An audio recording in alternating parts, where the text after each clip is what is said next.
Ladies and gentlemen, it is now time for the Honest to Goodness podcast with your host, Tony Ray. A pirate walks into a bar with a paper towel on his head. The bartender asks, "Hey, what's with the paper towel?" The pirate says, "Arr, I've got a bounty on my head." Dad joke of the week. Justo. Every week I ask you to live. This week I ask you to stop living in fear, stop living in ignorance, and start living with a grounded moral compass. Richie Phillips. So he's like, I'm not cutting this mustache because we need to reshoot. You're going to have to figure it out. So they ended up having to CGI his mustache. And I don't know, like, this is a meme because it cost Warner Brothers over $200 million in CGI. Big money, big money there. Mustache money. And Marvin Scott. That'd be cool. It'd be cool to see Mickey Mouse break some ankles occasionally. Yeah, exactly. I mean, they'll do something creative with that, I feel, Without further ado, welcome to the Honest to Goodness podcast. Good Monday morning to you lovely folks, and welcome to another installment of the H2G podcast. We have lots to bring to the table for you today. News, sports for real, and the up and up. We've got some great news. Jake Pilewski will be joining us for Game of the Week, and he's our artist spotlight. But first, here are the hosts of the podcast. He is still the sexiest man alive, the smartest, the funniest, you get the point. Ladies and gentlemen, Marvin Scott. What's up, man? I thought you were talking about Jake. No. I was talking all about you. Hey, man, it's great to see you, brother. Great to see my brothers here, man. Next is the man with a plan. The plan to tell it like it is. So grab your tissues, grab your popcorn, and fasten your seatbelts. It's Richie Phillips. Hey fellas, how is it going? I'm very excited and in a much better mood than last week. Looking forward to today. The next gentleman is a jack of all traits, master of them all. There is nothing he cannot do. If he had a capital for his country, it would be called Alexandria, because he conquers everything like Alexander the Great. It's Justin Duvall, also known as Justo. Oh my gosh. I mentioned it one week and it just gets even bigger and better the next week. What's going on, Sonny? What's going on? And finally, he hails from the great city of Perrysburg. The only thing he's good at is nothingness. He has won Employee of the Month the last 3 months being a stay-at-home dad. What's this guy's name again? Oh, okay, thank you. It's Tony Ray.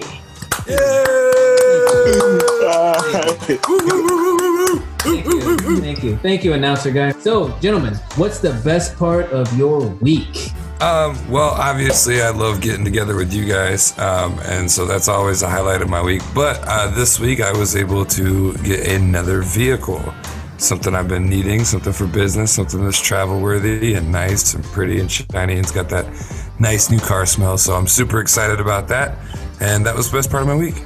The best part of my week was actually finally I got to build my bed frame. I bought it about 2.5 months ago, but due to COVID, it wasn't getting delivered. I actually had the delivery company tell me that the product was not in their possession and that it was never shipped. So I had to talk to the company. Turns out they had it the whole time and the transportation team was lying. So the company refunded me $180 for transportation. So that was a huge money saver. I ended up getting it here on Saturday. So I spent about 3 hours dismantling my old one and sawing it down so I could actually dispose of it properly. And then actually set up my new one, which by yourself using a belt is not fun. My back still hurts. But it's worth it because it looks amazing, right? That's all that really matters at the end of the day. It's not about your health, but it's about what things look like. So that was the best part of my week. Now my bed looks like a insane, like beautiful 5-star resort kind of hotel bed. It's pretty awesome. Best part of my week, Tony, was finding out that my nephew was all right. He just had surgery on his back. Shout out to Cameron Evans out there, high school athlete going into his senior year, really talented football, basketball, was derailed by an back injury he had. He got surgery, got it corrected. And I talked to him this week and he's finally pain free. And I was so excited, and I'm, the more excited for his future and ready to see him get back out there and do what he loves. So you got any loved ones out there going through an injury, just be there with them. And it's the best feeling is, knowing they're going to get back out there doing what they love to do. So that was the best part of my week, man. So you all know that my wife had bought me a new microphone for my birthday.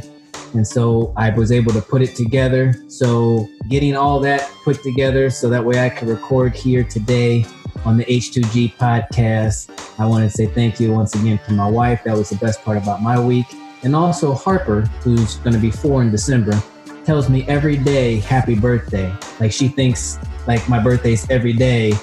So she goes, happy birthday, Daddy, happy birthday. So I'm going to just keep letting her think that every day is my birthday until she stops saying it. So folks, I just want you to know we got a special treat for you. A different type of show because we put our game of the week and also put our artist spotlight all together. So stay tuned for the news.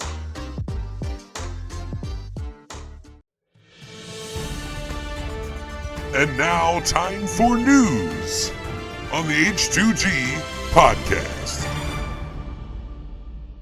Folks, it's news time.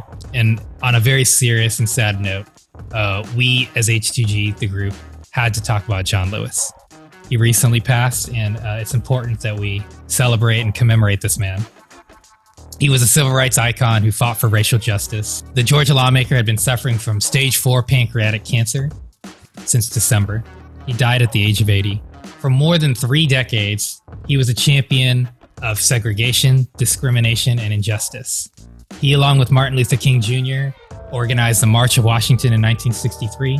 It was the seminal movement in the civil rights movement that led to the passage of voting rights for blacks. He became a community activist and member of the Atlantic City Council before winning the seat of Congress in 1986. He'd go on to be a best-selling author. And in 2011, by our own President Barack Obama, he was awarded the Presidential Medal of Freedom by the nation's first black president. He was elected to 17 terms in office. I wanted to do a quote from Barack Obama that I felt was very important and speaks to who John Lewis was as a person. All these years later, he is known as the conscience of the United States Congress, still speaking his mind on issues of justice and equality. And generations from now, when parents teach their children what is meant by courage, the story of John Lewis will come to mind. An American who knew that change could not wait for some other person or some other time, whose life is a lesson in the fierce urgency of now. And he said that to him while he was giving him the Medal of Freedom. He hugged Lewis in his inauguration in 2009 and told him, "I was only there because of the sacrifices he made." So, gentlemen, as much as I would like to talk, I feel it's very important to allow you all to speak too, because we all want to talk about John Lewis. So, Tony, please. Yeah, I mean, you hit the nail on the head when it comes to what this man means and what he's done. If you all don't know, Richie alluded to him being one of the prolific people to get the march started. He actually was part of the Big Six, if anybody knows what that is. It's the 6 prominent civil rights movement type people who all collaborated as one to get this march to happen in the 1960s. You know Martin Luther King, but I'm going to tell you the other names as well. James Farmer, Philip Randolph, Roy Wilkins, and Whitney Young. And what they all did was selfless, and they wanted to make the world better. Mr. Lewis was probably one of the people that I admired the most when I started to look into politics, because of the way he does it. He might be blue, and what I mean by that is his flag might say Democrat, but he is really a liberal at heart. He's all for all kinds of change for all people. a big supporter of gay rights and the LGBTQ. I want to go back to what Richie said about what Barack Obama said to Mr. Lewis. I actually have a quote here as well. A reporter had asked Mr. Lewis about Barack Obama becoming president and how Martin Luther King would have felt about seeing that. Mr. Lewis said, "If you ask me whether the election is the fulfillment of Dr. King's dream, I say no. It's just a down payment. 50 years later, there's still too many people that are being left out and left behind. He always wanted to seek out change and a better world for everybody. We've lost someone great. We've lost someone dear. And this man is one in a lifetime. He's got many accolades. Yeah, it's just what you said, Tony. Many accolades is not enough to describe the work that John Lewis achieved over his life. The work that he did in the civil rights movement, being part of that Big Six, and he gave a speech right before the I Have a Dream speech. He was very much on the front lines of fighting for civil rights. He didn't stop. It was always persistent.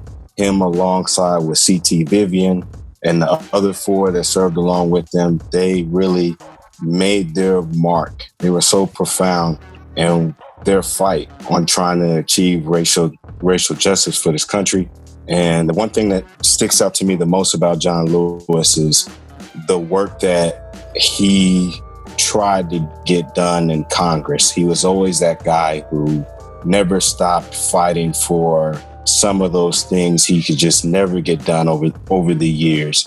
He didn't stop. He always brought it to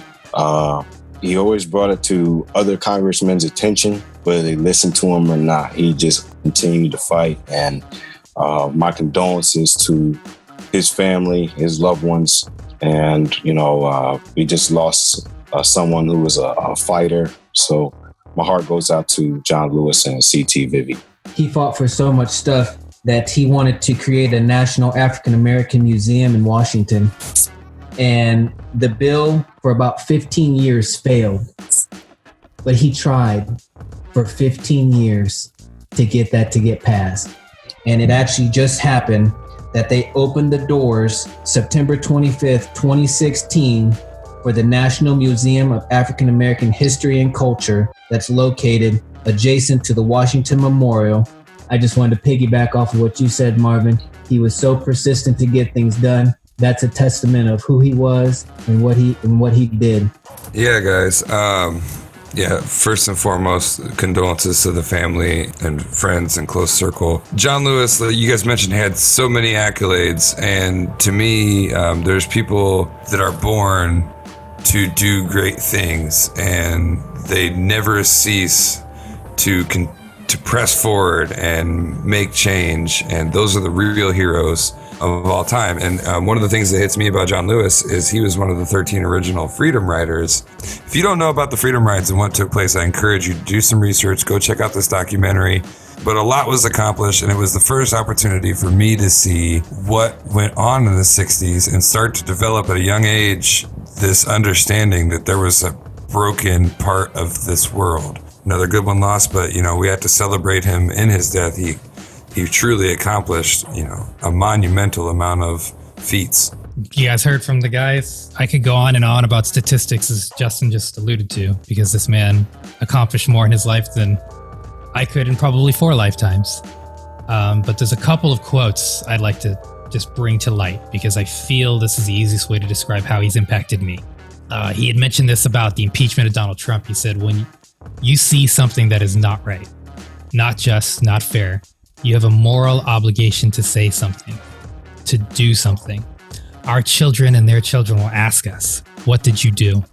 What did you say? For some, this vote may be hard, but we have a mission and a mandate to be on the right side of history. It means to me directly that if you see a problem, if you see inequality, and you see something you can do something about, you need to do it.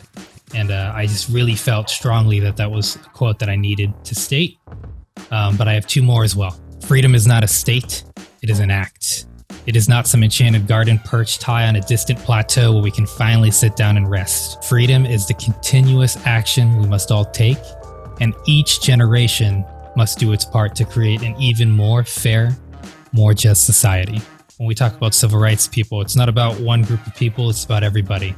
And while this country was written with rules that were not meant to help anyone outside of the few, we have, as a people, have to grow and make this country better.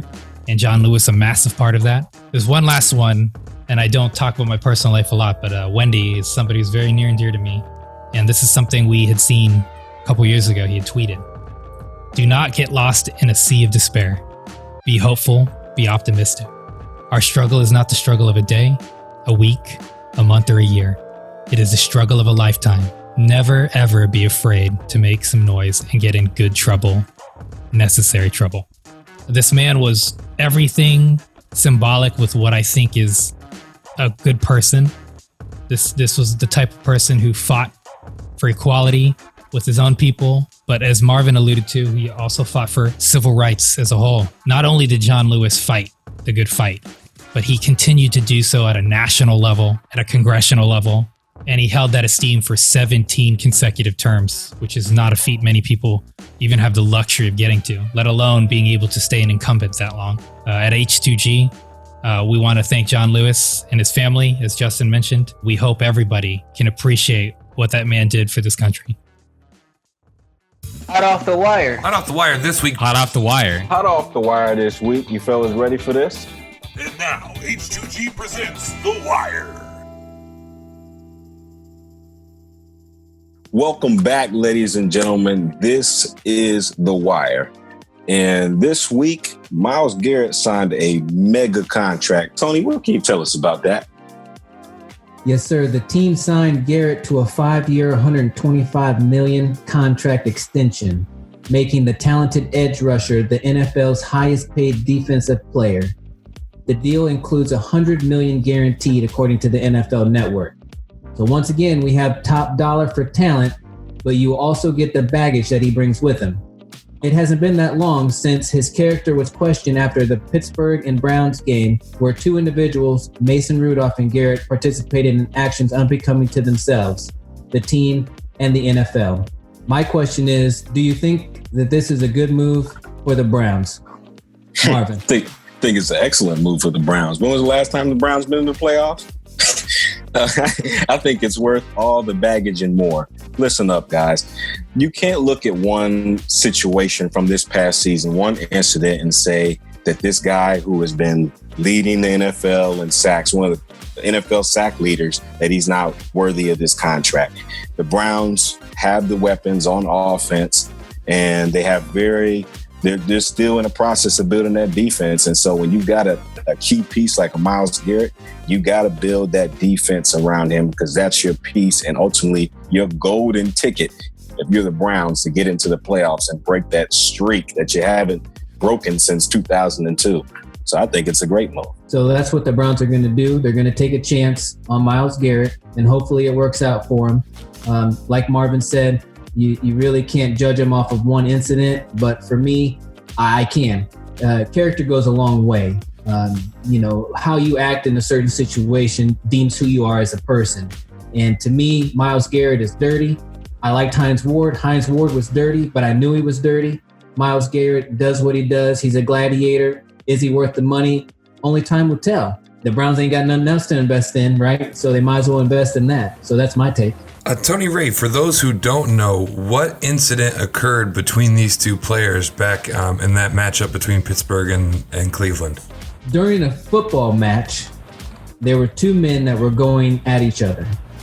And basically, Mason Rudolph, who is guilty just as much as Myles Garrett is, was taking Myles Garrett down to the ground and tried to rip off his helmet. Myles Garrett then, in the heat of the moment, ripped his helmet off of Mason Rudolph. At that point, it could have stopped.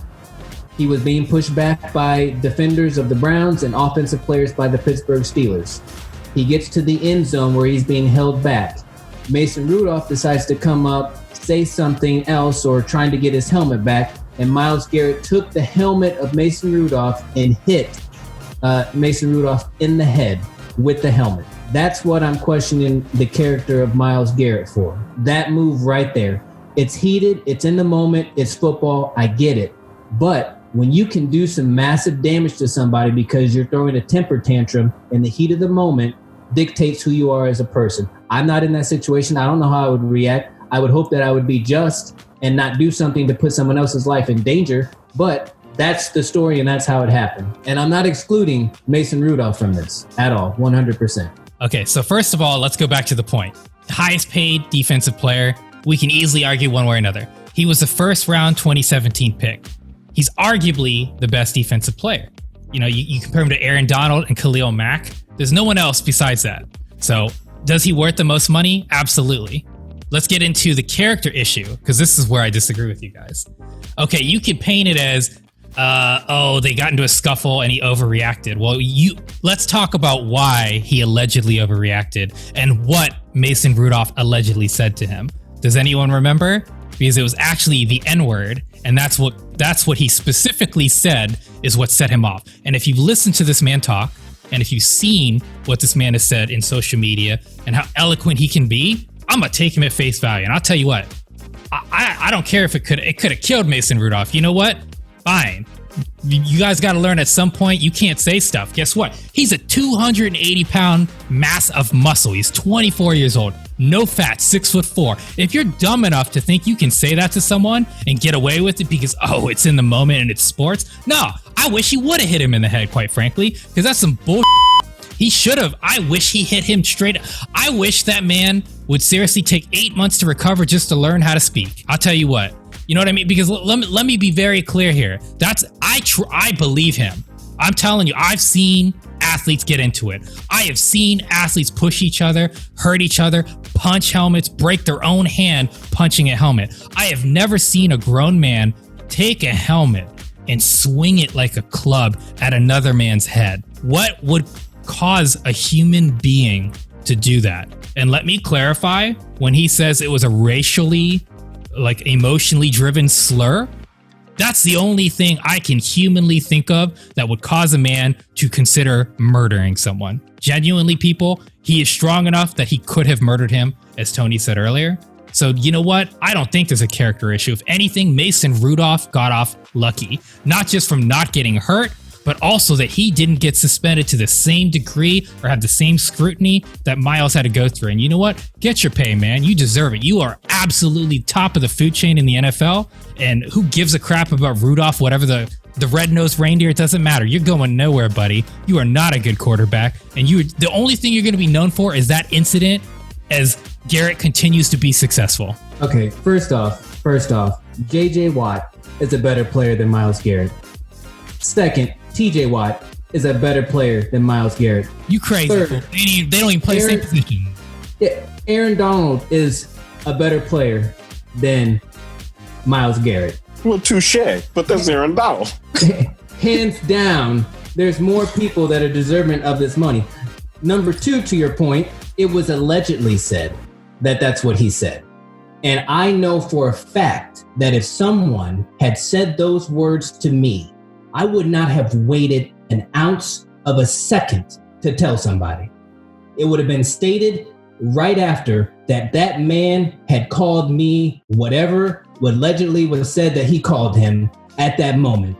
He did not say that. He did not say anything until a couple days later or the day later when they said, Myles, what made you so upset? He still didn't say it then. He waited until the time came for him to get out of jail card. He tried to use it.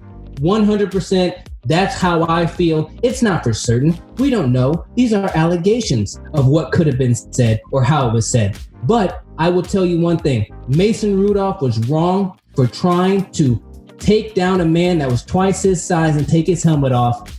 And Myles Garrett took his helmet off of Mason Rudolph and hit him with it. That, my friend, is what I think should not be accepted in football or any sport. That kind of behavior. I don't care what is said, when it was said, and how it was said. It is inexcusable and unacceptable. And that's what I have to say about it. what happens for me is I think about all the other times. Like I immediately thought about Ndamukong Suh and how that seemed like an radical act of violence as well, like Richie had mentioned. However, it was an act of like pure violence. Now we are playing a violent sport. So at some point, I think the NFL needs to step in.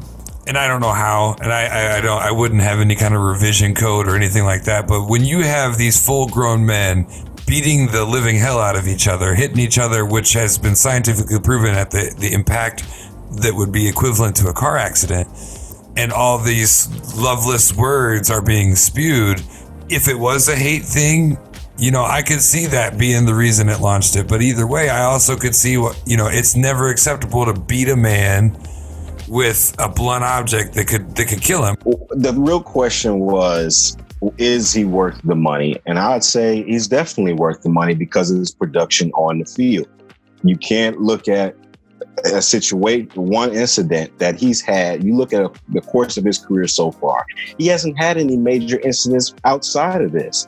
And I'm not excusing that incident on the field. There is no excuse to take your helmet off your head and then hit another man with it. We would be sitting here having a different conversation had Mason Rudolph died from that. We would be sitting here having a completely different conversation. When you look at a guy like this who hasn't had any major incidents outside that, I mean, he's worth the money. Sure, Tony, he's not better than Aaron Donald. Sure, Tony, he may not even be better than J.J. Watt. And you said lottery ticket, they need to hit the jackpot. But there you have it, folks. You pick your side, which one you want to choose. That is the wire for this week, and we'll have more for you next week. 2 elderly men sneak out of a nursing home to attend a heavy metal festival. Yeah, buddy. Can't make this stuff up. State population to double by 2040. Babies to blame. For real? Oregon man driving stolen car crashes into woman driving another stolen car. Oh my God. What? Police warn of an alligator on the loose in Michigan. In Michigan? He's lost. For real? For real? For real? For real? For real on the H2G podcast. Oh yeah, it's time for real. We have some wacky stories and some hilarious content. So I'm going to send it over to Mr. Tony Ray. Yes, so according to Fox News, a man's bladder exploded. Yes, I said exploded. All you need to know is the man drank 10 beers, held his pee, and his bladder exploded. He drank so much, he passed out. Once he woke up, he couldn't pee, even though it felt like he had to. Oh my God. It makes me question ever drinking again. Marvin, what would you say about drinking 10 beers, not being able to pee, and your bladder exploded? Am I stranded somewhere? Like, am I in the middle of nowhere? Did my car break down? Am I out of gas? Am I so cheap that I didn't get gas and my car broke down and there was no bathroom around? And you're in your house. You can go to the bath. He was able to go to the bathroom, the room, but he could not use it. There was something physically wrong with his body that it would not allow for him to urinate. So his bladder exploded. Man, okay. All right. So I'm definitely going to have my nearest neighbor or roommate call the ambulance immediately. I'm not sure what they would be able to do. And then I have to question what kind of beer was I drinking at the time? Was it Natty? Was it Natty? You know, because that's like piss beer already. You know, It's like pretty much water. It goes straight through you if it can't. So after the third beer, he didn't know he had to go to the bathroom. That's just my last thing. I don't know. Okay. He didn't want to break the seal, Marvin, because once you break the seal, you have to continue to go potty. So yeah, because you can't stop. You can't stop. Break that seal, folks. You heard it here. H2G. Break that seal. Justin. Wow. Yeah, I guess I'm glad that I stopped drinking. I totally don't drink at all now, but I've had some wacky nights, but I've never had that effect. It's always the opposite for me. I can't stop peeing. I gotta pee right meow, but I'm not allowed to pee right here, so I better do it quietly. or pull a bottle out? I mean, you're a gamer, right? Have you telling me you've never gamed on the system or on the computer and never left the computer?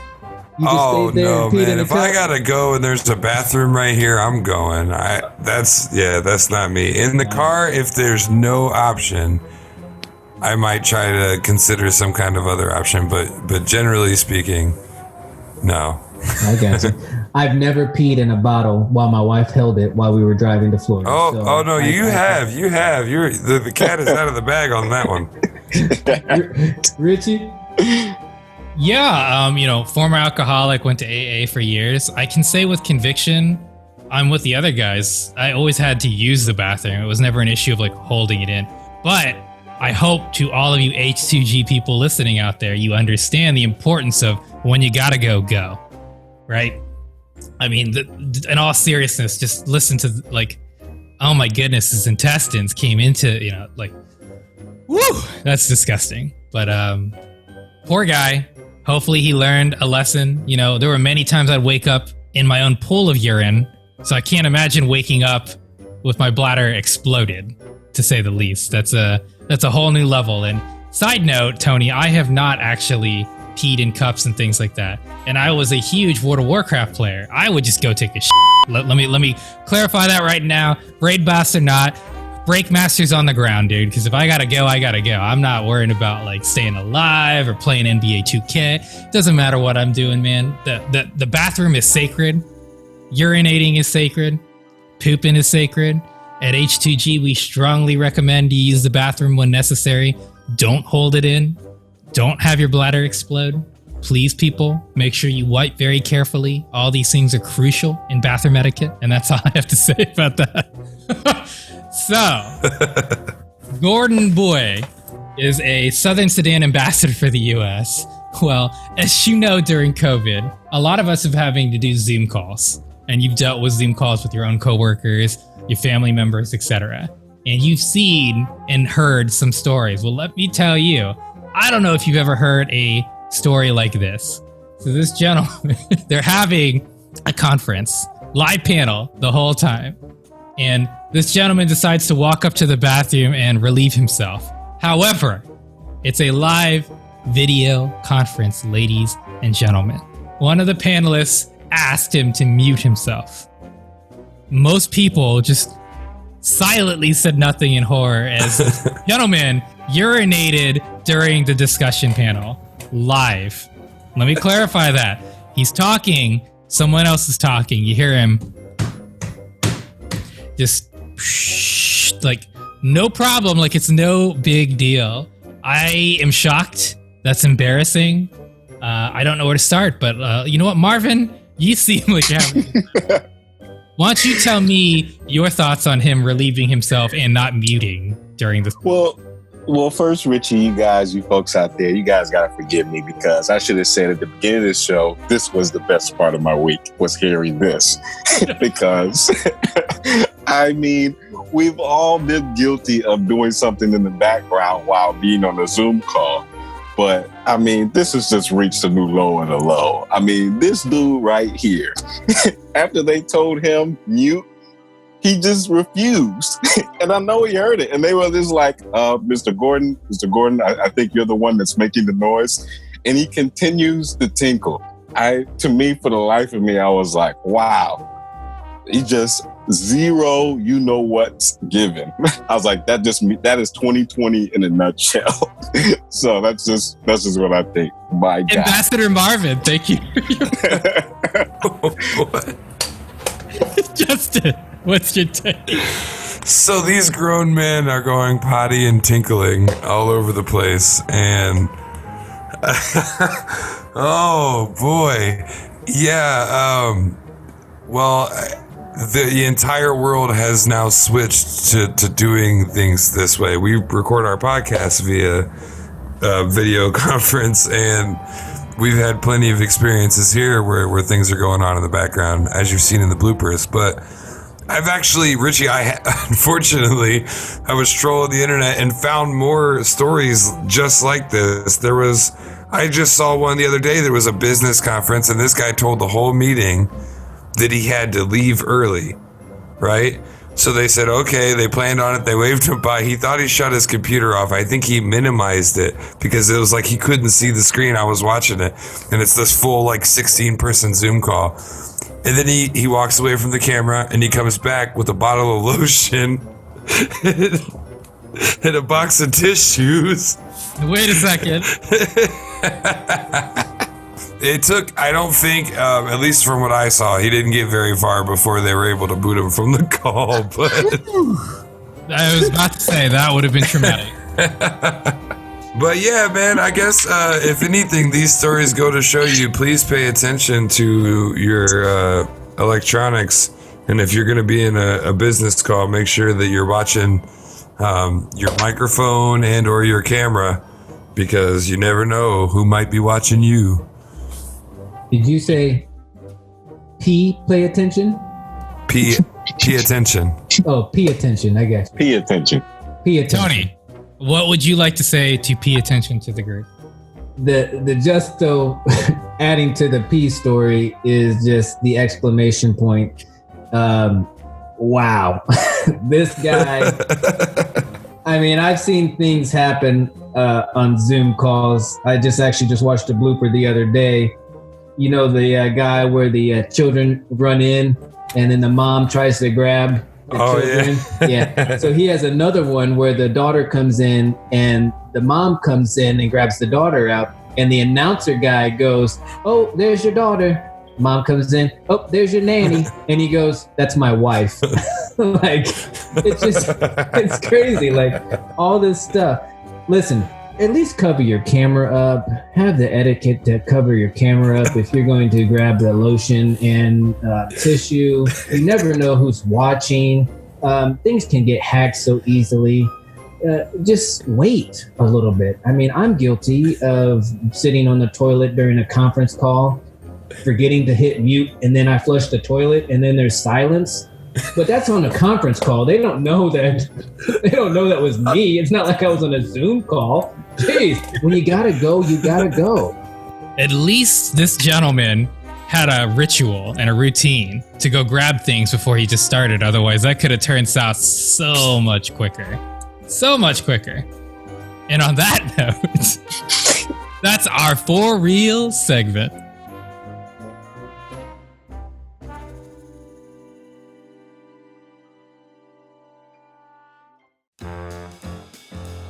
Lights, camera, action. H2G presents The Up and Up.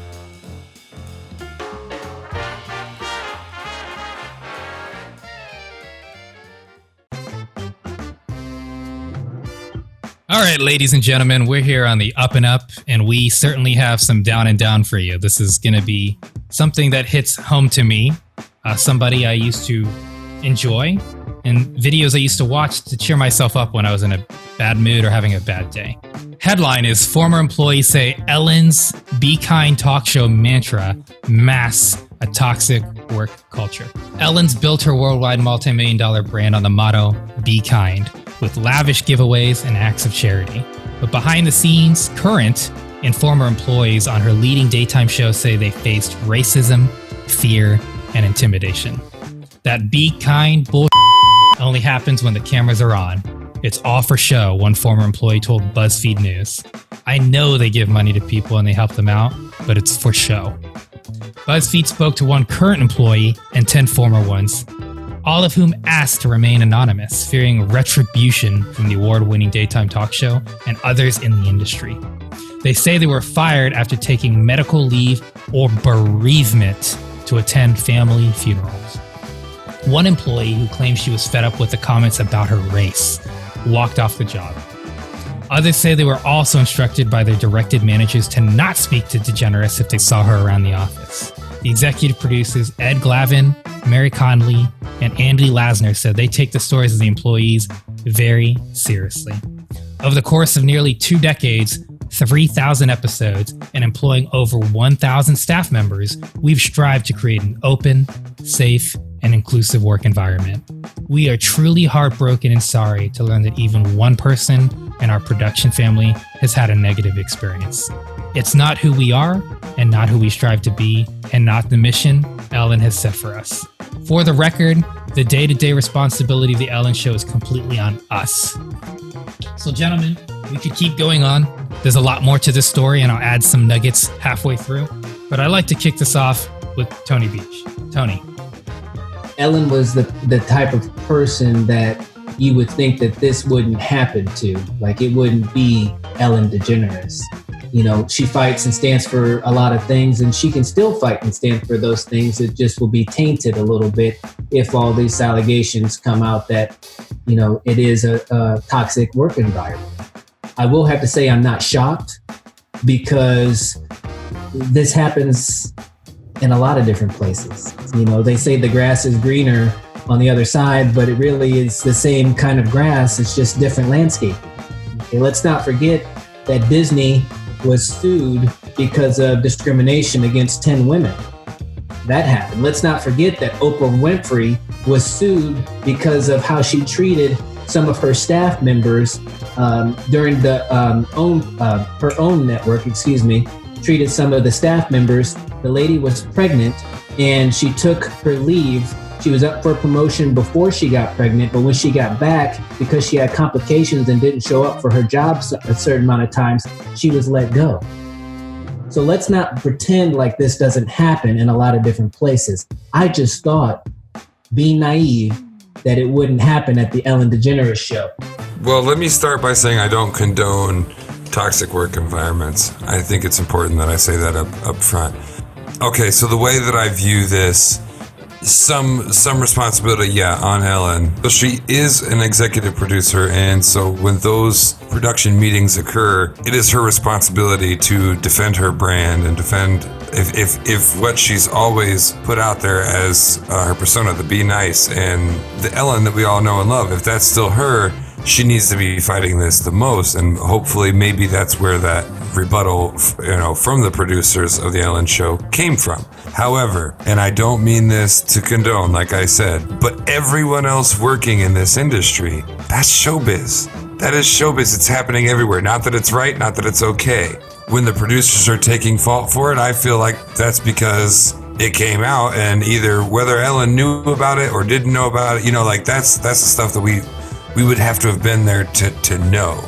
That's the business. This is a cutthroat business, people. I mean, from TV to film to theater, not that I condone it, but I have held people while they sobbed about how they have lost their scholarships because they can't weigh the unhealthy amount of weight that they're being asked to weigh. Like, this is a cutthroat industry, so people have become so hardened and tough. It's not surprising to me that it is a tough place to work on a television set that has such a big renown, but that's what it is. So I feel like for it to all fall on Ellen just because it's that's the name of the show, I think we can't say that without having been there and knowing what her response was to finding out about this, or whether or not she's just known about it forever.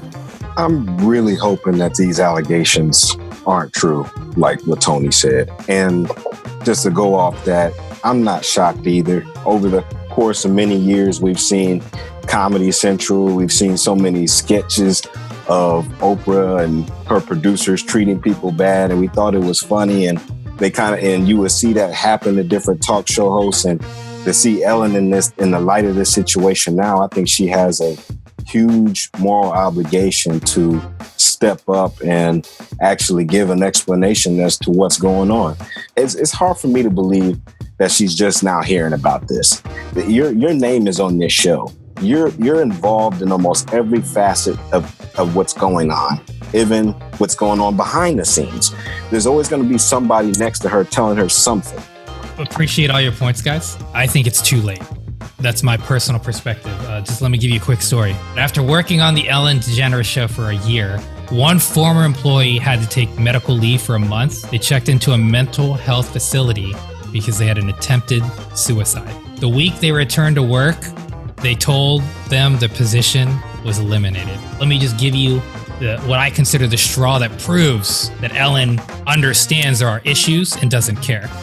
Here's what happened. April 2nd, a majority of the crew found out that DeGeneres had a remote set at her residence that she started taping so she could continue during COVID. A fact they learned via social media from the department itself, not Ellen DeGeneres.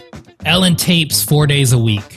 Studio was last shot at March 9th, so the crew was paid for March 16th. Following March 16th, their pay was reduced to 8 hours per week.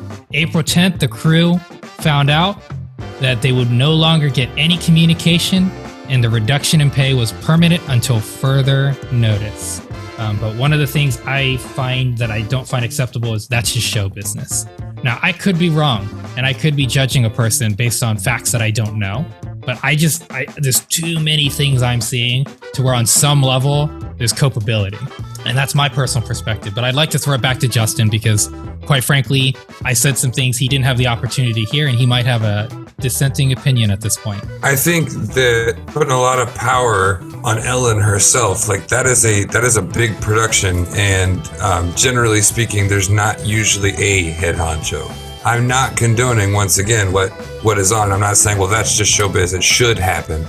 It should absolutely be spotlighted. If anything, like the Weinstein stuff that's coming through, what happens behind the scenes is absolutely terrible and needs to stop. But I'm saying that the Ellen Show is one of probably thousands of businesses that made these similar decisions so that they could save, because no one knows when we're going to return to a normal production. When no one knows when we're going to be able to charge people to get in again. Nobody knows when we're going to be able to open the store back up and let people go through and buy merch. So all this profit is hanging in a gray area.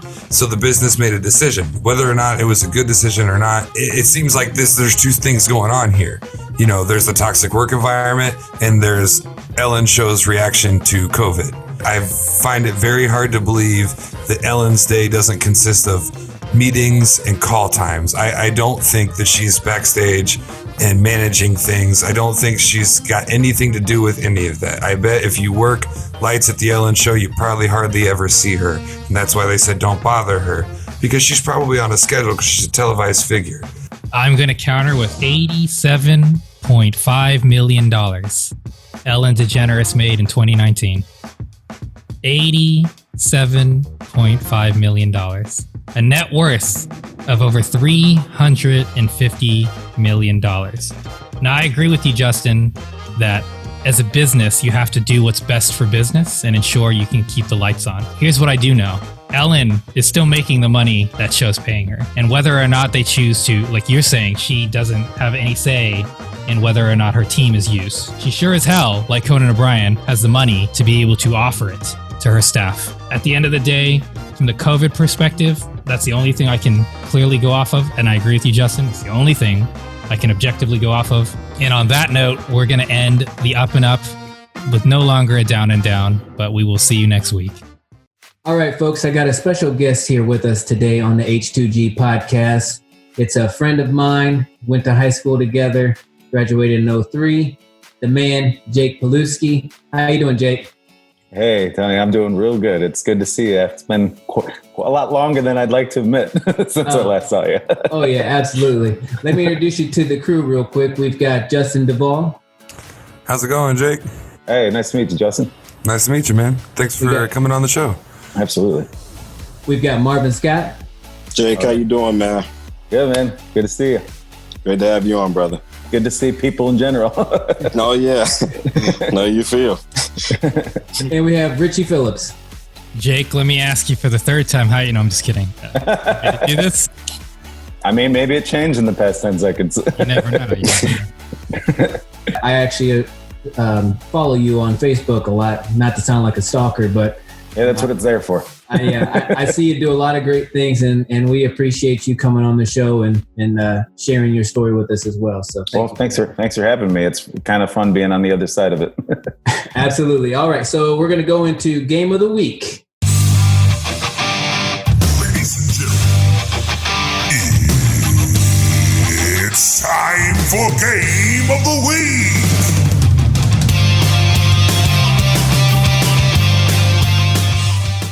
All right, folks, we've got Game of the Week. So the Game of the Week is Finish the Lyric game.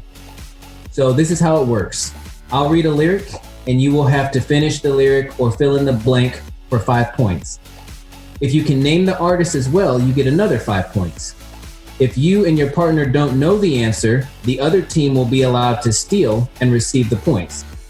Each team will have 5 seconds to answer after the question has been asked.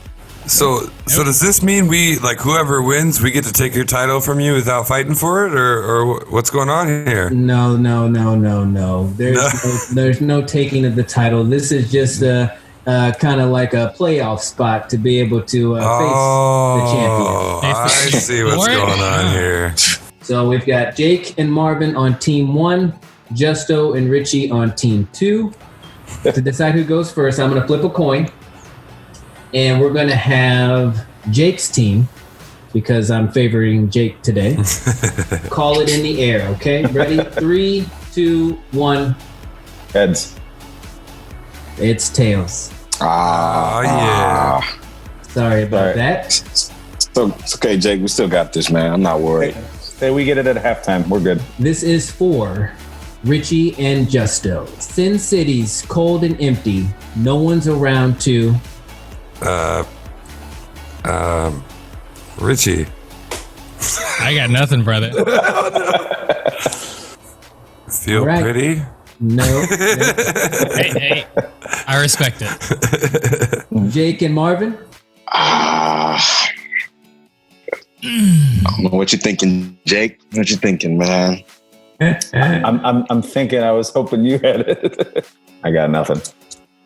I got nothing either, man. Judge Me. No one around to judge me by the weekend. Oh. Okay. It's back to Richie and Justo. Why are men great till they blank? Richie. I got nothing, man. I'm telling you. Why are men blank? Musical taste is always going to be challenging because it depends on what the person likes as to what songs they're going to put on. Oh, absolutely. Trust me, I've got some on here that y'all got. Until they make it? Nope. It's a good try. Jake, Marvin? Marvin, you got this one? Why are men great till they... Till they ain't? Nope. Why are men great till they gotta be great? Oh, okay. Anybody? It's Lizzo. Lizzo, but I thought it was like man great till he gotta be great. I didn't know it was men. Yeah. Here's one for everybody. I'm gonna take my horse to the old town road. I'm gonna ride till blank. I can't no mo. Finally. Who sings it? Richie, do you have any idea who that? Lil Nas X. Lil Nas X. I was a little lazy. I'm just give him the trophy.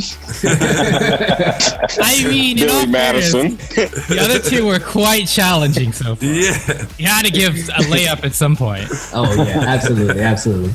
Richie and Justo up by 10 points. Still in the game. Marvin and Jake are not out of it. So, here we go. All right. Still in it, not out. And you can have it all. My empire of dirt.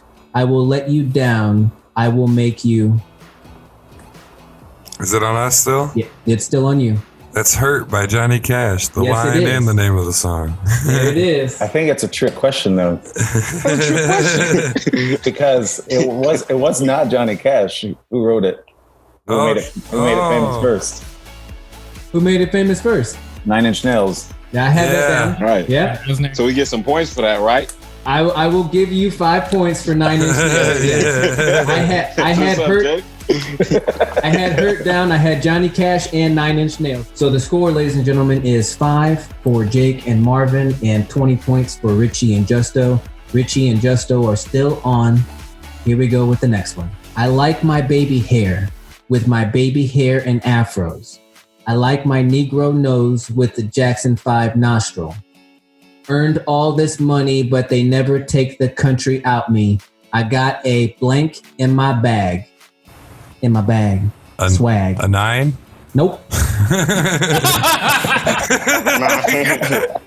I got a 9 in my bag. Swag. It works. I'm rewriting. It does work. I don't know whose it is. Marvin, you can find me putting this condiment on chicken, macaroni and cheese, popcorn. Hot sauce. There it is. Hot sauce.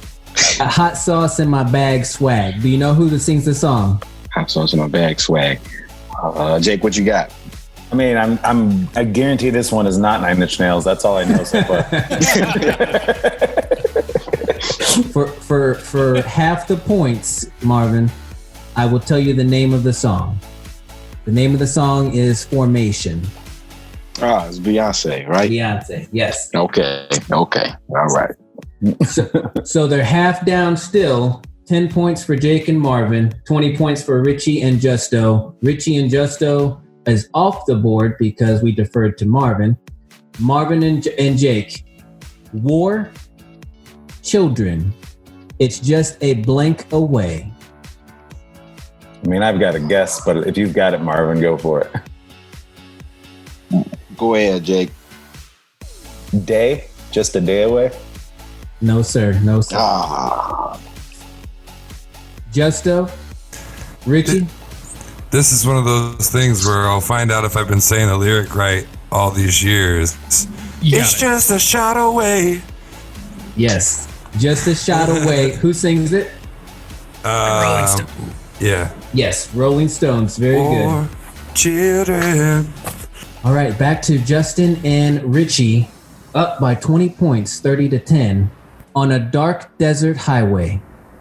Cool wind in my hair. Warm smell of blank. Rising up through the air. Man, making sure I know my Spanish. Colitas? Colitas is correct. Wow, good job, man. That's the Eagles, man. That's the Eagles, baby. Wow, Marvin, I'm sorry. You're going to think this is rigged again. Y'all like the Houston Astros game shows. Wow. I think Marvin should host Game of the Week next week. All right. I can't wait till I host Game of the Week. Jake and Marvin at 10. Richie and Justo at 40. Richie and Justo are still up. Here we go. It's a new dawn. It's a new day. It's a new life for me. And I'm blank. Feeling good. You know who sings it? Which one? There's Nina Simone. There's Michael Bublé. Yep, I have both of them down. Yep. This isn't fair. I should have been on my own Just team. on Marvin's face right now. And here, I was excited. I was like, "Ooh, I know this one." Right. I apologize for the terrible singing there. No. I still didn't even know. I just can't believe it. So for the final 3 questions, we're going to give out double the points, and both teams are able to say the line. So I will listen closely to whoever says it first. And all I want is the word. You don't have to say the artist. We'll get to the artist after. I want to wake up in a city that doesn't blank. Sleep. Come on, man. New York by Frank Sinatra. I should get a discount on that question.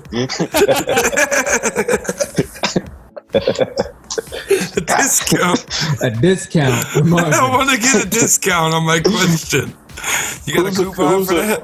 Hey, man, I need something. I need Lifeline. I need Regis Philp. I need somebody to come in and fix these points. I even gave double the points. That wasn't even part of it yet, Marvin. That's true. I'll let you proceed. I'm trying to help. Okay, now for quadruple the points. Here we go. Yeah, the score is 10 for Jake and Marvin, and 80 for Richie and Justo. Yeah. No matter how hard I try, you keep pushing me aside, and I can't break through. There's no talking to you. It's so blank that you're leaving. Hard That? to believe it. Nope. No? Nope. It's so blank that you're leaving. That you're leaving. Sad. Sad is correct. Yes. I said that. But Justo answered. He said Justo answered for your team. I'm sorry. When you roll back the tape, you're going to realize how silly you No, are. I understand you said it, Ladies and gentlemen, they're up 70 points. And Richie is mad because he didn't get his answer in first. but 60 points for Jake and Marvin, and 80 points for Richie and Justo. Going into the last question. Mama just blanked a man. Killed. I think Jake got that. Do you know who sings it? Yes. Well, technically Freddie Mercury in Queen. Yes. There you go. Oh, what a turnaround of events, people. Rigged. So rigged. Incredibly rigged. Take that back. Starting to like the players like Commissioner Goodell now. Okay? The final one, and then we're going into the next phase. Basically, whoever gets this right wins. They say 2000 party over, oops, out of time. So blank, I'm gonna party like it's blank. Like it's 1999 by Prince. Do you know what the first blank was, Marvin? The first blank. Blank. Damn, this is where they get you. They say, Jake, come on, man. They say 2000 party over, oops, out of time. So blank, I'm gonna party like it's blank. You said 1999 already for the second blank. Come on. I feel like Richie gets the steal. Come on, Jake. They got quadruple points Jake, on two Queen questions, and now he's taking 30 seconds to answer. And now he's taking 30 seconds. I think Richie gets to steal it. If he gets it, we're going to the championship. Yeah, I got nothing. Jake has nothing. Marvin, you got something? I'm gonna party like it's 1999. I may have missed that first blank. I'm gonna have to concede it. My bad, Jake, man. I know this. Richie? So tonight, right, I'm gonna party like it's 1999. Marvin, I tried so hard. I ignored the fact. Trying to rig this game for you. I lost to the better man today, y'all. Richie used common sense, and I lost. So I'm sorry, Jake, man. Hey, I didn't mean to let you down. It's a team. I'll be announcing my retirement from Game of the Week come end of season 2. It's been a great run. It's been a great one. You know, I want to do something in honor of our special guest. I actually want to concede my seat to Jake and let him compete for the chance at the championship. I hope I don't lay you down. No, no. You got this. I feel like this is better, Jake, because he's good at this game. I answered like one question, he answered like 7. So this is like the losers bracket, is what you're saying? This is the losers bracket. Marvin answered more than I answered. Right. It sounded so much better when I said concede my seat. This is the winners losers bracket. Let's do it. Let's the losers here. We're gonna have the peons deck it out. That's right. Let's go. Said blank and 2 zigzags, baby. That's all we need. I'm not gonna waste anyone's time. I got nothing. Nothing. Colt 45 and 2 zigzags, baby. That's all we need. Yes. We can go to the park after dark. That's it. I still don't know it. And who sings it? Afro Man. Afro Man. The points go to Marvin. Points go to Marv. I was eliminated. I thought I was eliminated from this game. That's what I thought. I eliminated myself from the game when I answered. All right, so we're down to 2. Blank. Huh. Yeah. What is it good for? War. War is correct. 1 point for Richie. So basically, Jake, my man, I need you to get this last one. I thought you were choking on food or something at first.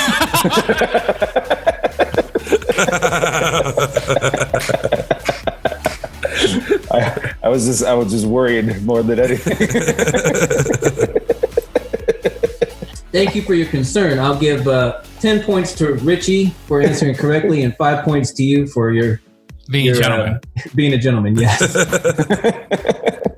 Man made the blank to carry the heavy load.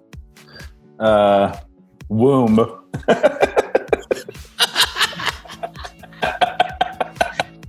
No, sir. Hold on, that's man-made? I have learned all wrong. Wait a second, Jake.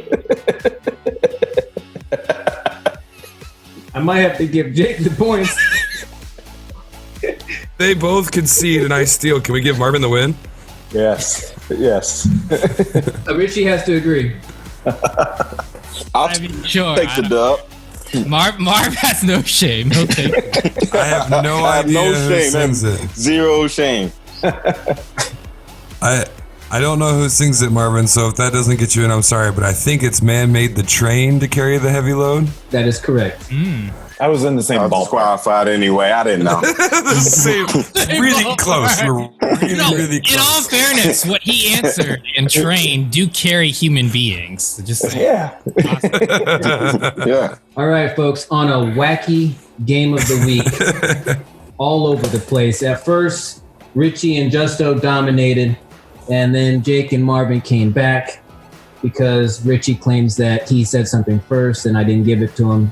But we're going to move past that. Richie and Jake finally got into the finals, where it was all then stolen by Justin, who conceded his spot to give to Jake, and then he then conceded the win to give to Marvin, answering the question correctly. Ladies and gentlemen, the winner of Game of the Week, you know him as Marvin Scott. Yeah. Okay. All right. Congratulations, Marvin. Thank you, Jake, for being a part of our Game of the Week. Thank you. Sorry, Richie, that I didn't hear you first. And Justo, thanks for knowing all my answers, so that way it makes me feel like I did do something right when I look these up. So, Jake, I also want to thank you for joining us on Game of the Week. And now we're transitioning into Artist Spotlight. We're going to play a song of yours, House on Fire. Could you tell us a little bit about it? Yeah, it was honestly, it was neat. It was the first song of mine that I had my wife, Amanda, help me write it. And everything is self-performed and self-produced in the studio in the house. And she's a really great writer, and she's had a lot of like old poetry and stuff that I'd been bugging her for years to like let me see some of it, because where I'm a performer on stage and I'm used to attention, she's not really used to that. So she's sometimes more hesitant to share the some of her work. So we collaborated on this song in particular. Little did I know that we would end up collaborating a lot more, being locked up right after the song was released. Kind of a throwback to like a lot of the artists that we really enjoyed in like the early to mid 2000s in the rock genre. Kind of a step out of my wheelhouse, what I've been doing more so in the past 10 years, but fun for her to go down memory lane with some of those sounds and styles that we both really loved and kind of originally bonded on when we first met each other about 11 years ago. So it was kind of a cool experience to recreate that. Well, I can't wait to hear it. So without further ado, on the H2G podcast, we have House on Fire by Jake and the Venom.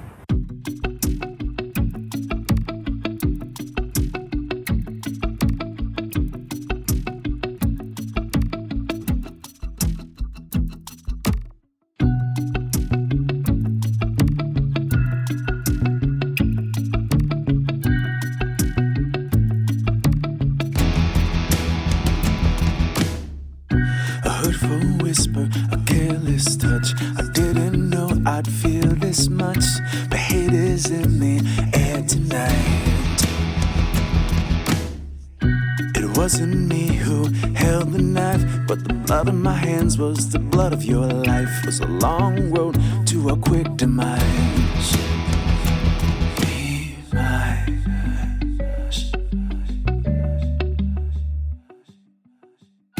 A love like ours comes around sometimes, bright like the sun, it leaves you blind, destined to die alone. Your love felt more like war, broken bodies, an unsettled score. All the smoke, it burns my lungs.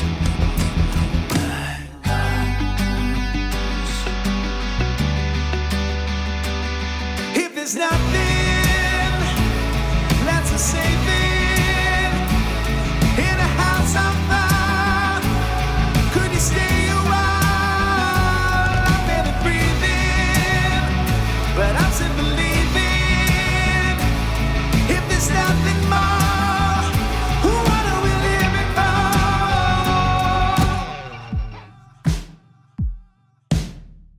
You always wanted to be free, but at what cost to you and to me? Your hate destroyed us both.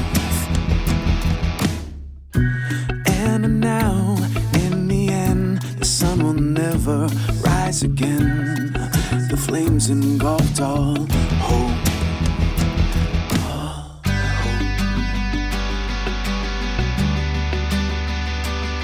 If there's nothing that's a saving in a house on fire, could you stay a while? I'm barely breathing, but I'm still believing. If there's nothing more, what are we living for? Fire licks the floorboards, it's hell down below. Shadows play on the wall and I'm reminded of what it's like to be alone. You are my fuel for old fights, here in the palm of my hand that's desperate to hold on to something more.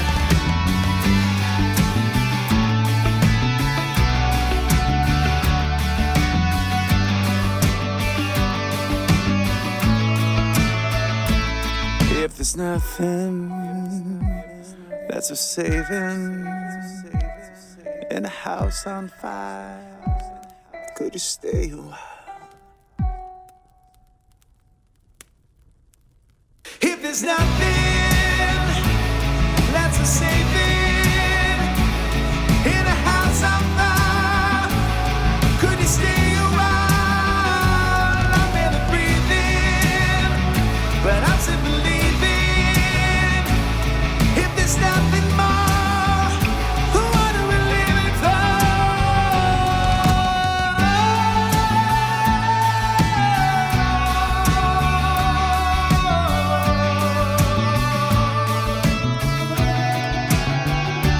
No matter how much I try to forget, I'm forced to remember. There are no flowers on unmarked graves. Death is imminent, so I pray for a quick sleep. The cloud from the blast, before dead open eyes, you'll find me amongst the dead.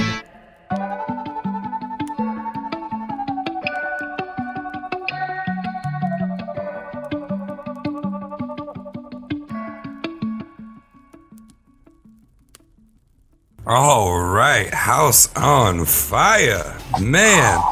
Wow. I immediately picked up on the vibes from the early 2000s. That was like one of my favorite, most relatable rock Definitely. time periods. Cool. It's very transcendent, your vocals. And is that your wife in that's interspliced in there? Is that some of her poetry? Yeah, yep. That's exactly it. Yeah. That's so good, man. Awesome. Thank you for sharing that with us. Yeah, Yeah. thanks for checking it out.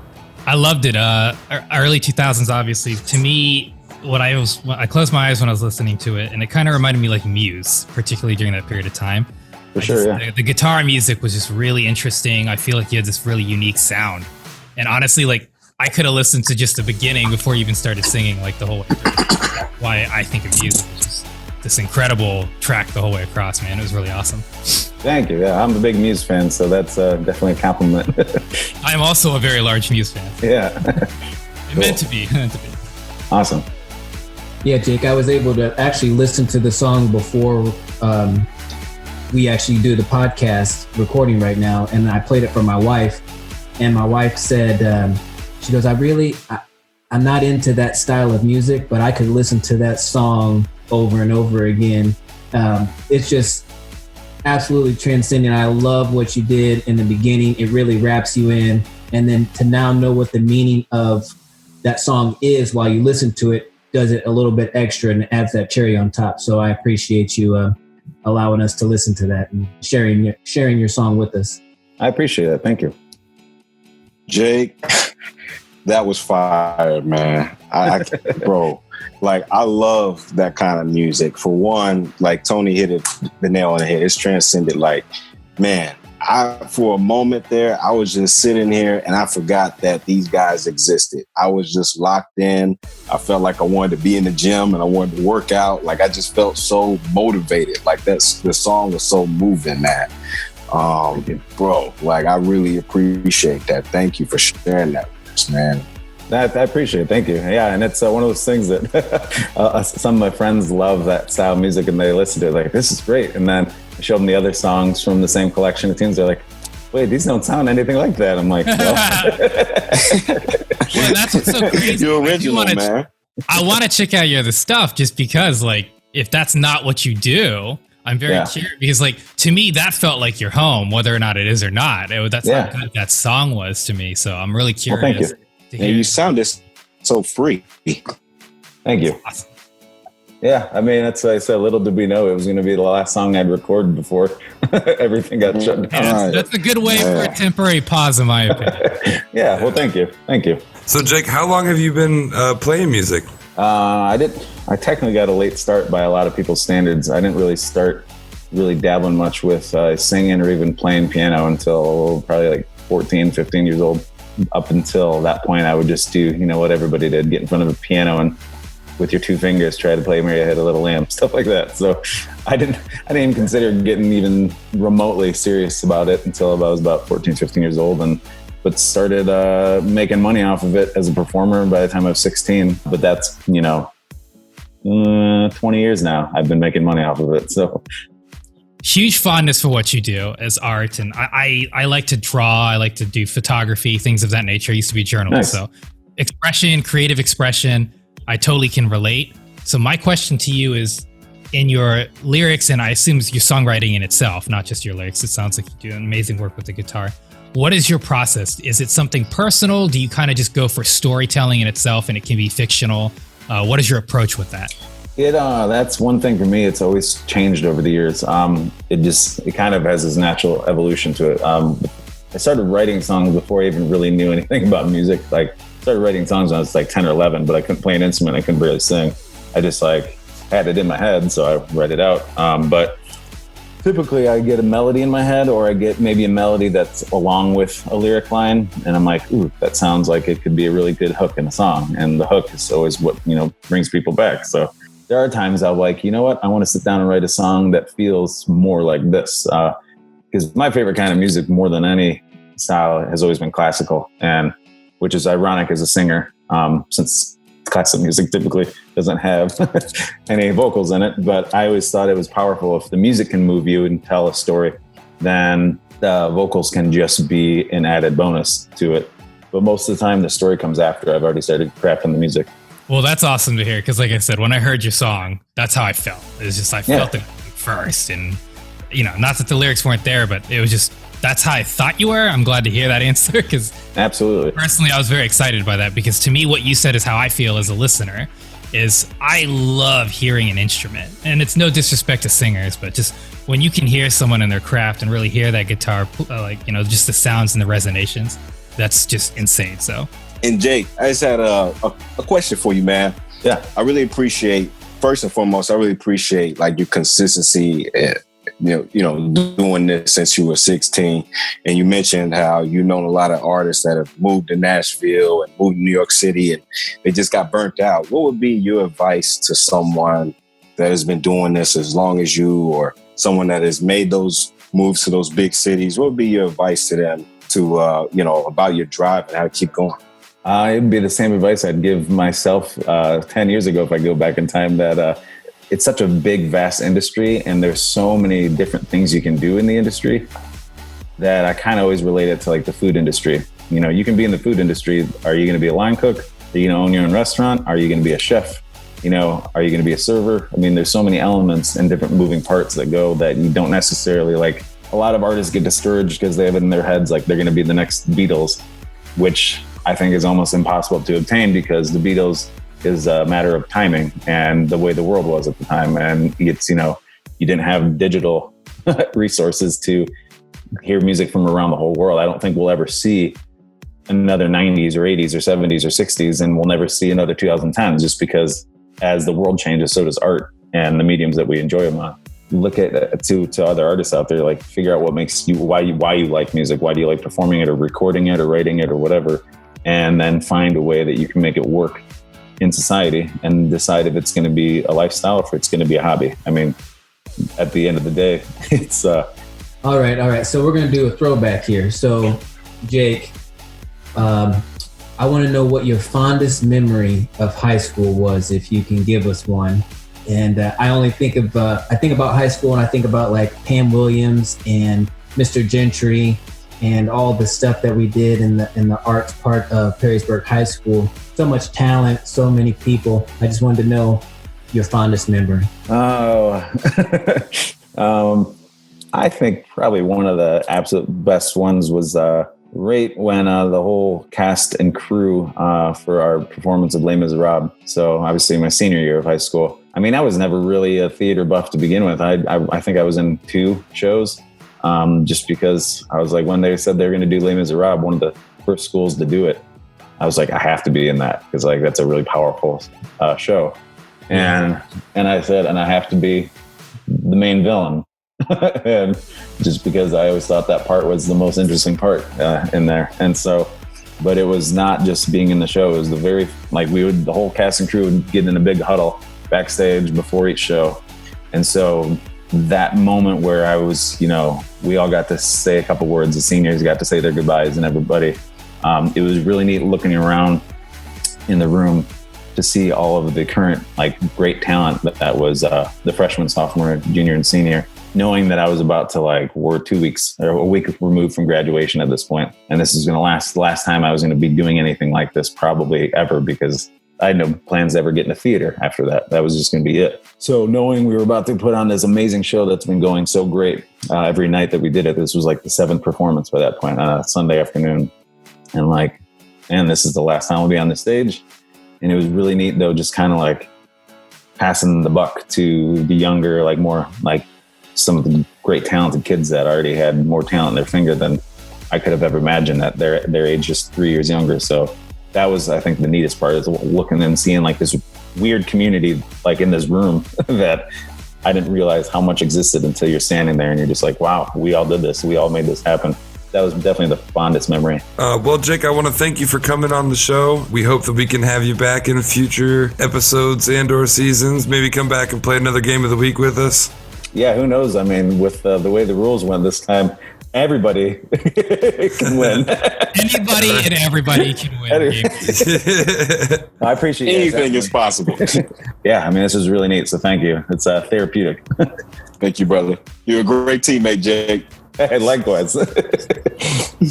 Jake Pilewski on Artist Spotlight. You listen to the H2G podcast. Don't go anywhere. Coming up, we have the last word. If there's nothing, that's a safe thing. In a house on fire, could you stay a while? Hey, this is Jake Pilewski. Check out Jake and the Venom on all major streaming platforms. That is one of my many projects. You can also check out my band, The New Fashioned. I have another band, The Day Drinkers. I have another band, 9 Lives. But if you want to be able to find me somewhere as a common ground to figure out where I'm at and who I'm with, check out realjp.com. That's REEL as in film reel, realjp.com. You can check out not only my music, but all my photography and graphic design and videography. Whatever you need, I got it for you. All right, folks, it's that time where we wrap it all up and say a couple choice words that we all feel to wrap up this wonderful episode that you spent with us on this Monday. Let's kick it off with Marvin. What's the last word, Marvin? Well, my last word, Tony, is I just want to thank all of you for tuning in today and going out of your way to listen to us. I want to thank you, fellas, each and every week for just being you. I can't, this is probably, probably hearing that wacky news story at the beginning of the show. This is my favorite part of the week too, is being with you guys. And once again, my heart and condolences go out to John Lewis and his family, CT Vivian. And I want to leave you all with this, that the late, great John Lewis said: never let anyone, any person, or any force dampen, diminish, or dim your light. That was John Lewis, and that's my last word for the week. This has been a very up and down week because last week was very hard for me. This week, with John Lewis dying, it's been challenging, to be honest. What I do want to say to our audience is that if you need help, always be open to receive it. A very close person to me has been going through a lot. I've known her for many, many years, and she wasn't ready to tell me until now all the things she's been dealing with. But, it's heartbreaking knowing all these things that were happening and she didn't feel like she had anyone to be able to listen to her in the moment. I'm hoping if any of you ever going through things, please speak out to the people you trust and you love. We're always here for you. You can always reach any of us on Facebook. And on that note, just know that there are people who love you and will support you. And when you're ready, reach out. They're ready for you. Justo? Yeah, I want to start off by thanking you guys for, like Marvin said, being you. I appreciate you and I appreciate your opinions. And I appreciate the facts and knowledge that you drop on me, the little nuggets, as Richie likes to call them, of information that help expand my perspective. And I hope that to you listeners, that you're able to take that each week and from the goofy stories to the more serious stories, to the sports, to the heated disputes. I hope you're able to better formulate your opinion and enjoy the show as much as we enjoy recording it. Can't wait for next week. I want to say a big thank you to Jake Pilewski for coming on and gracing us with his amazing talents and his great personality and his insight. I want to commend him on a valiant try in the playoffs for the Anything Championship. He did well. I tried to give him a little extra boost, but unfortunately the cards just always fall back on Marvin. But for the H2G podcast, for me this week, my last words, as always, live, laugh, love like it's your last. Thanks, Justo. Yeah, I'd like to thank Jake Pilewski for coming on for the Artist Spotlight. Had a great time with him. Always have a great time with the three gentlemen that are on the screen with me, voicing their opinions. It's always nice. Just remember, everything that we've said is something of importance to each and every one of us. These stories that we do it because we are linked to them, because we want to share them, because we want to enlighten you on our perspective. That way you can come up with informed conclusions for yourself. We're not always right. We're not always going to see eye to eye, but that's what this brotherhood is. These three gentlemen get to push me to a limit every week and get to show me different things that I might not have thought of before. And Richie had a great point about reaching out to people and making sure that you tell your truth or your voice or get through a hard time. It was really hard for me last week when Richie said that he was going through a hard time, because you would think that you would be there for somebody when they're going through a hard time. And maybe I don't put myself out there enough for people to be able to feel open that they can share. I'm not saying that everyone needs to give me information or I need to give everyone information, but I need to maybe put myself out there so that way people know that I am open to listen.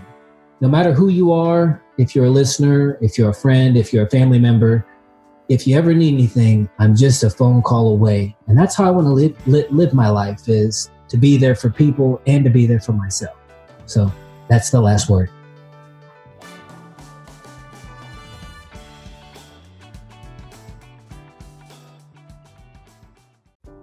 This has been a Justo's Best production. Thank you for listening.